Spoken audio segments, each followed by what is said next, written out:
Hello hi friends, ఎలా ఉన్నారు? బాగున్నారా? ఈరోజు మీకు చాలా సింపుల్గా అయిపోయే రెసిపీ ఒకటి చూపిస్తాను. ఎండాకాలం బాగా చలవ చేస్తుంది. ఇది తీసుకోండి 2 డేస్కి ఒకసారి. ఏం లేదండి, ఒక కుక్కర్ తీసుకొని అందులో 2 గ్లాసెస్ ఆఫ్ వాటర్ వేసుకోవాలి. అందులోనే 1 కప్ సగ్గుబియ్యం వేసుకోండి.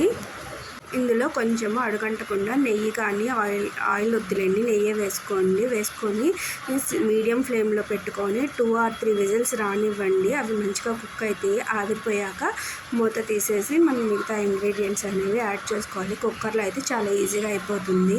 ఈలోపు ఆవిరిపోయేలోపు నేను పక్కన ఒక చిన్న కళాయి లాంటిది పెట్టేసుకొని అందులో నెయ్యి వేసుకొని జీడిపప్పులు, బాదం పప్పులు, కిస్మిస్ మనకు నచ్చినవి వేయించుకొని పక్కన పెట్టుకున్నానండి. చూసారా, ఆవిరిపోయాక తీసాను. మనకి సగ్గుబియ్యం అనేది పర్ఫెక్ట్గా ఉడికిపోయింది. నేను బయటకు తీసి చూపిస్తున్నాను.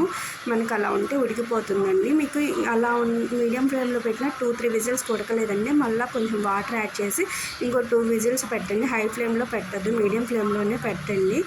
ఇప్పుడు 1 కప్పు పాలు అనేవి యాడ్ చేసుకోవాలి.